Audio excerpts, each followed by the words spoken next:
자, 세 번째 주제로 한번 봅시다. 자, 우리가 방금 전에 학습을 했던 내용에서 삼각 함수를 따질 때 반지름의 크기에는 영향을 받지 않죠. 왜냐하면 닮은 비를 가지고 오면은 같이 확장되고 줄어들면서 약분이 될 거예요. 그죠? 앞에서 확인을 했잖아. 자, 그래서 우리가 이 삼각 함수를 조금 더 쉽게 다루려면 우리가 가장 쉬운 원을 다루면 돼요. 그러면 조금 더 편하게 다룰 수가 있게 되는데, 자, 이 원에서 만약에 반지름의 길이가 1이었다 칩시다. 그럼 분모가 다 1로 사라지면서 얘가 y는 sin 세타, 얘는 x는 코사인 세타라는 기적 같은 일이 벌어지게 됩니다. 왜? 반지름은 우리가 삼각함수에서 관계가 없다니까요. 그러면은 이렇게 생각해도 되잖아. 아, 그러면 그냥 반지름을 1로 잡고 얘를 다루게 되면은 사인 함수, 코사인 함수, 탄젠트 함수가 조금 편하게 다뤄지지 않을까라고 해서 적어둔 겁니다. 자, 이때 중요한 거는 반지름의 길이가 주어져 있을 때 단위원으로 바꾸면서 적절히 곱하기 A 아니면 뭐 나누기 A를 통해서 비율을 축소하거나 확대시킬 작업이 필요하거든요. 그것만 신경 써주시면 조금 쉽게 찾아낼 수 있게 되는 겁니다. 자, 예를 들어서 자, 아까 앞에서 봤던 그림에서는 반지름이 R인 원과 그죠? 동경이 만나는 점을 Px, Y라고 두고 자, 사인 세타라는 거는 반지름 분의 Y좌표, 코사인 세타라는 거는 반지름 분의 X좌표, 탄젠트 세타 같은 경우는 X좌표분의 Y좌표라고 정의를 했잖아. 자, 근데 얘를 한번 축소를 해볼 거예요. 반지름이 1이 되게끔 축소를 할 거야. 자, 그러면 요렇게 반지름이 1이 되려면 곱하기 R분의 1 처리를 해줘야겠죠. 비율 정도로 줄여줘야 된다는 얘기야. 그럼 P라는 좌표는 R분의 X, R분의 Y로 딱 쏘가 될 거고요. 반지름의 길이는 1이 되니까 이렇게 축소를 하게 되면 요 X좌표가 바로 코사인 세타 값이 되는 겁니다. 똑같이 나오죠. X좌표가 R분의 X, 아까 코사인 세타도 R분의 X 이렇게 나왔고, 마찬가지로 요 Y좌표가 바로 사인 세타의 값이 될 겁니다. 그래서 축소를 시켰을 때 이 값을 그냥 바로 추출해 내셔도 됩니다. 자, 그래서 우리가 그 밑에 3번 내용과도 연계가 될 텐데, 자, 이렇게 단위원에서 딱 만들게 되면은 그 교점의 x좌표는 항상 뭐가 된다? 코사인. 교점의 y좌표는 항상 사인 값을 가진다 라고 보시면 됩니다. 왜냐면 당연히 그렇게 정의를 했으니까요. 그죠? 자, 그럼 이걸 활용하는 방법을 한 번만 배워봅시다. 자, 우리가 방금 앞에서 예시를 다뤘을 때, 자, 보시면은 12, 마이너스 5였잖아. 그럼 얘를 가지고 한번 축소를 한번 시키는 작업을 해볼게요. 이와 같이. 자, 그럼 어떻게 되는 거냐면, 자, 일단은 좌표 축부터 딱 그려주시고, 자, 원을 한번 소환해 볼게요. 자, 이때 우리가 아까 앞에서 다뤘을 때는 여기가 P라고 두고 12, 마이너스 5 이렇게 뒀잖아요. 그죠? 동경을 이렇게 잡았을 겁니다. 자, 그럼 그때 이 반지름의 길이는 13이었죠. 그죠? 근데 우리가 이렇게 다루기가 조금 불편하니까 얘를 단위원으로 한번 축소를 해볼 거예요. 좀 과장되게 그릴게요. 자, 이렇게 단위원으로 축소를 해봤다 칩시다. 자, 그럼 이 점이 이 점으로 딱 갔을 때 어떻게 바뀌게 되냐면, 자, P라는 좌표는 반지름이 13인 게 1로 가야 되니까 얘를 다 13으로 나눠주면 되겠죠. 그죠? 얘는 어떻게 되냐면 13분의 12, 자, 얘는 13분의 마이너스 5가 될 거야. 자, 이런 순간 뭐가 되냐면 아까 X좌표는 코사인 세타, Y좌표는 그냥 그대로 사인 세타 처리해 주시면 되겠죠. 그죠? 그래서 아까 앞에서 확인한 답과 정확히 일치하는 것을 확인할 수 있겠고요.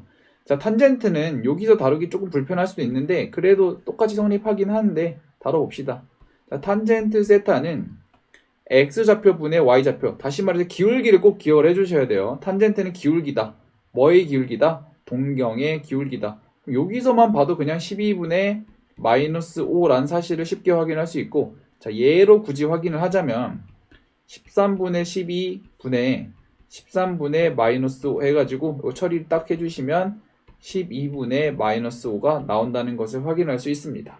자, 이와 같이 원을 축소를 해서 하게 되면 조금 계산 실수가 덜하다. 그리고 여기서 계속 앞에서 얘기를 했듯이 초점을 맞춰야 되는 거는 이 동경의 X좌표는 뭐랑 관계가 있다? 코사인과 관계가 있고 Y좌표는 사인과 관계가 있다. 자, 이걸 꼭 기억을 해주시고, 자, 삼각함수를 정의를 할 때는 뭘 가지고 정의를 한다? 좌표를 가지고 정의를 한다. 이 좌표는 어떤 좌표냐? 어떤 각이 주어졌을 때 거기에 대한 동경과 여러분들이 편한 원 하나를 딱 결합을 시키면 교점이 하나가 생기잖아요. 그 좌표를 가지고 정의를 했다. 근데 이 원을 딱 정할 때 반지름의 길이는 상관이 없으니까 반지름이 1이면 조금 더 쉽게 다룰 수 있다. 그죠? 방금 확인했듯이 반지름의 길이가 1이면 그냥 x좌표가 코사인, y좌표가 사인이다 라고 생각하시면 됩니다. 자, 요 내용을 바로 3번 내용으로 확장을 좀 시켜 볼게요. 자, 여기 딱 보시면은 자, 중심이 O이고 똑같이 그림이 이렇게 이루어져 있을 때 P는 x, y라고 두고 얘를 가지고 우리가 사인, 코사인, 그리고 탄젠트 함수를 만들어 냈었죠. 그죠? 자, 그럼 그걸 역으로 한번 이용을 해서 이 좌표들을 얘네들로도 표현할 수 있거든요. 그 방법에 대해서 한번 배워봅시다. 자, 아까 사인 세타는 반지름분의 y였고 코사인 세타는 반지름분의 x였잖아. 여기서 봐봐. 우리가 찾고 싶은 거는 x하고 y를 사인 코사인으로 나타내고 싶단 말이야.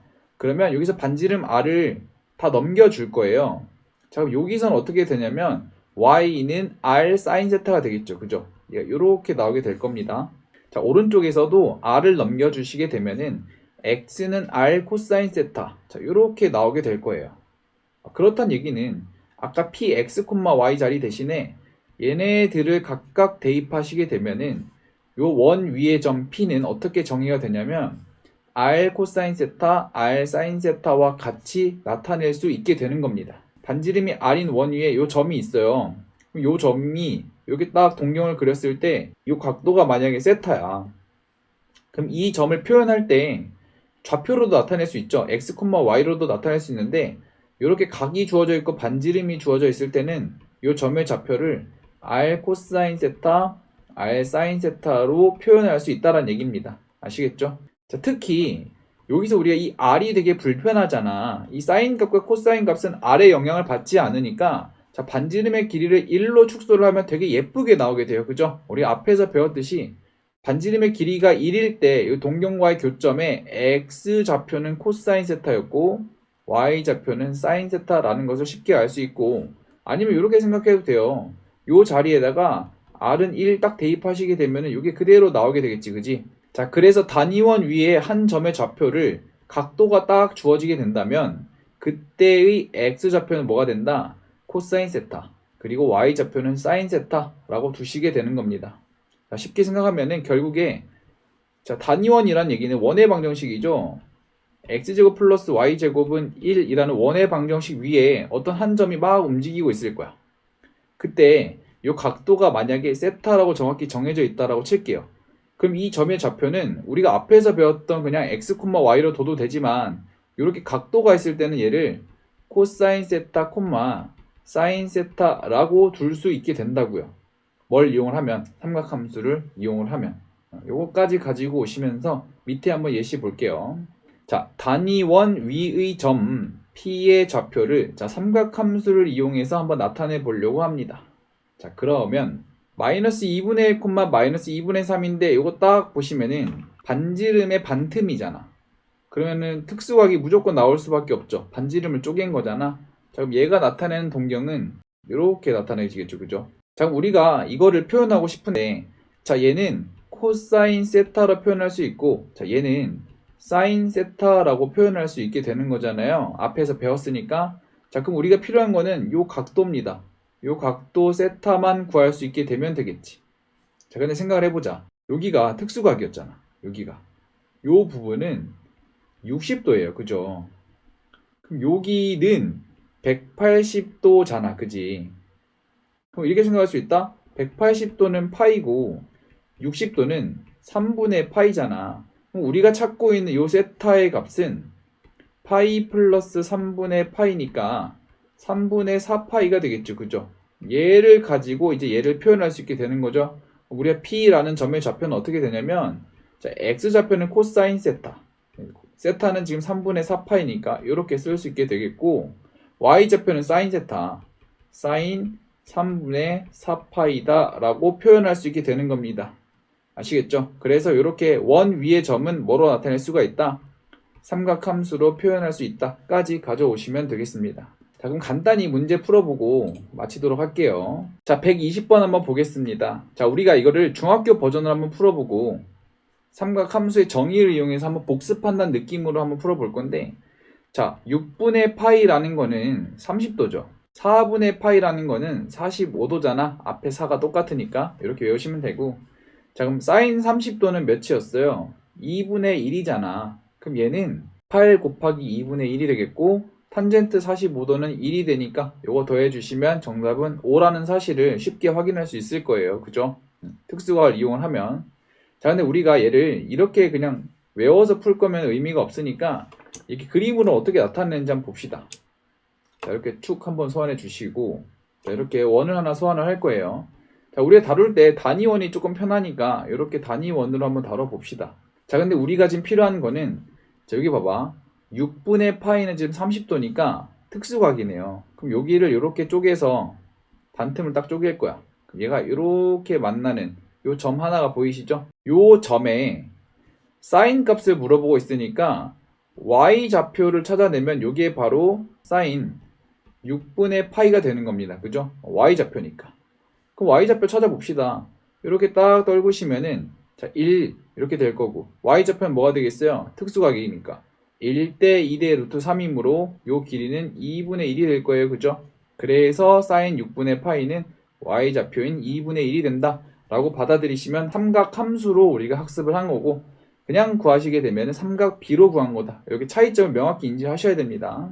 자, 여기 보시면은 4분의 파입니다. 45도를 작도를 할 때는 기울기가 1인 직선을 딱 그리면 되죠. 그죠?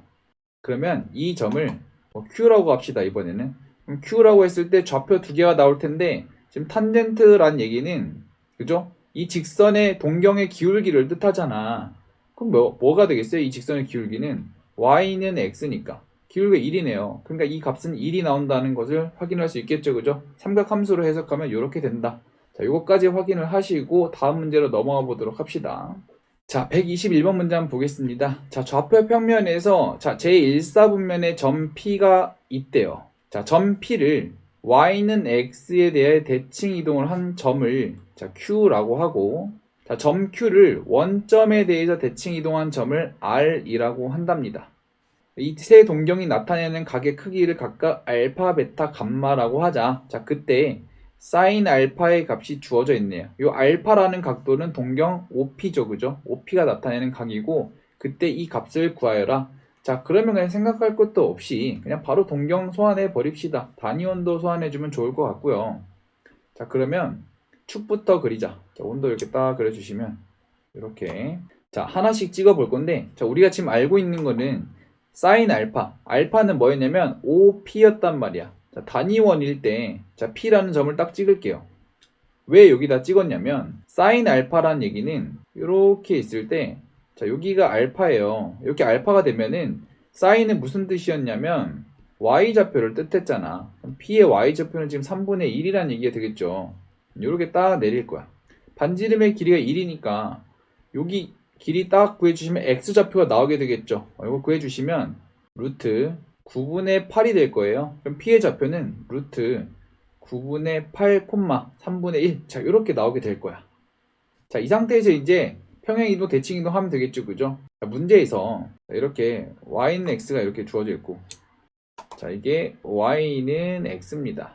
자, 이때 문제에서 자, 이 점 P를 y는 x에 정확히 대칭 이동했대요. 그럼 어떻게 되냐면 얘가 이렇게 예쁘게 대칭 이동이 됐겠죠. 자, 이렇게 대칭 이동한 점을 지금 Q라고 한답니다. 자, 그리고 요 Q를 어디에 대칭 이동을 할 거냐면 원점에 대해서 대칭 이동을 한대요. 그러면 얘가 이렇게 가겠지.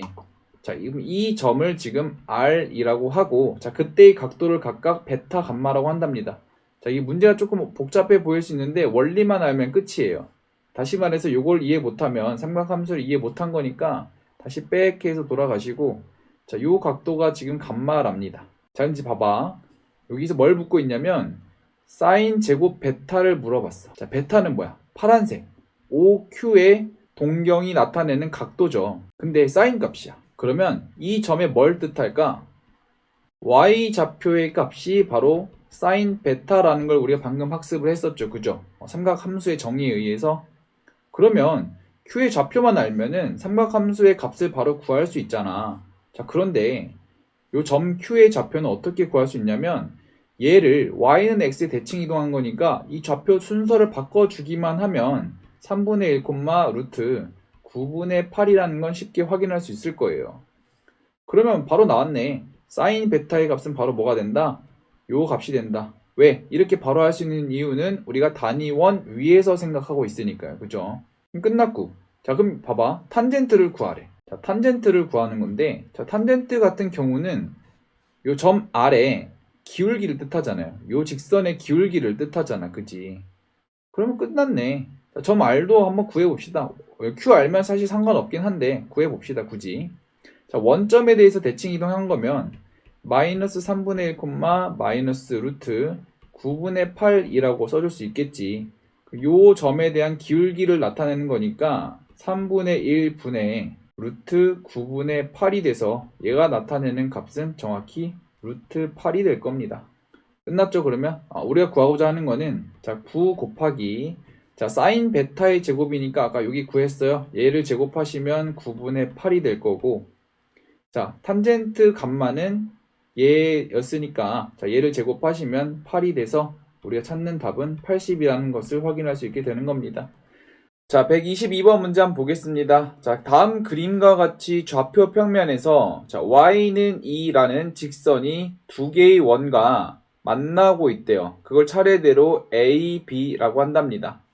자, 이제 문제에서 점 C가 3,0입니다. 그죠? 큰 원의 반지름이 지금 3이고 작은 원의 반지름은 지금 루트 5라는 걸 우리가 알 수 있을 거야. 자, 이 상태에서 알파는 작은 거, 베타는 큰 거라고 했을 때 자, 문제에서 필요로 하는 것은 사인 알파의 값과 코사인 베타의 값을 물어보고 있습니다. 자, 그럼 우리가 어떤 생각을 할 수 있냐면 삼각함수라는 것은 결국에 좌표로 정의를 하는 거잖아요. 그죠? 자, 사인 알파의 경우에는 반지름 분의 y 좌표를 뜻하고 코사인 베타 같은 경우에는 반지름 분의 x 좌표를 뜻했잖아. 그지? 근데 지금 보시면은 알파하고 베타가 원과 만나는 점이 지금 각각 달라요. 그죠? 그러면 동경이 원과 만나는 교점이 다를 거니까 각자 한번 추측을 해봅시다. 자, 그럼 우리가 원의 방정식이 주어져 있으니까 A의 X좌표와 B의 X좌표를 찾아낼 수 있겠죠. 그죠? 그럼 일단은 A부터 한번 찾아봅시다. A의 X좌표를 모르니까 X1으로 한번 둘게요. 그러면 A의 좌표는 X1, 2가 될 거니까 점 A는 작은 원에 들어가고 있으므로 여기다가 대입하면 되겠지. 그러면 X1의 제곱 플러스 4는 5 이렇게 돼가지고 x1의 제곱은 1이 될 겁니다. 자, 근데 우리가 지금 보면은 a는 지금 이사분면의 점이므로 x1의 좌표는 마이너스 1이 되겠죠. 그죠? 그러면 우리가 a의 좌표는 마이너스 1,2가 되겠구나 라고 보시면 되겠습니다. 자, 그 다음에 자, b의 x좌표도 찾아낼 거야. 같은 방법으로 여기다가 한번 적어 볼게요. 자, b의 x좌표는 x2라고 둡시다. 그럼 얘가 이번에는 큰 원을 지나고 있으니까 여기다가 대입을 해야겠죠. 여기 대입하시면 x2의 제곱 플러스 4는 9. 자, 이렇게 될 겁니다. 자, 그러면 x2의 제곱은 5가 돼서 x2 또한 마찬가지로 마이너스 루트 5가 되겠죠. 2, 4분면의 점이니까. 그러면 b의 좌표는 마이너스 루트 5,2가 될 거야. 자, 이제 끝났어요. 자, 문제에서 사인 알파를 구하래. 자, 알파는 작은 거죠. 그죠? 그럼 A 점의 Y좌표와 반지름의 비율을 가지고 오면 돼. 그럼 따라서 사인 알파란 얘기는 자, 이 작은 원의 반지름이 루트 5잖아. 반지름 분의 Y좌표인 2를 가지고 오면 되겠네요. 그죠? 자, 그 다음에 코사인 베타라는 것은 자, 이 B의 점의 좌표로 만든 거잖아. 반지름 분의 X좌표니까 그러면 코사인 베타의 값은 반지름이 지금 큰 원이니까 3이 될 것이고 X좌표는 마이너스 루트 5가 되겠죠. 그죠? 그래서 문제에서 원하는 거는 얘네 둘 다 곱하라고 했으니까 정답은 5번이 될 겁니다. 자, 그래서 이번 시간 여기서 마치도록 하고 다음 시간에 보도록 합시다.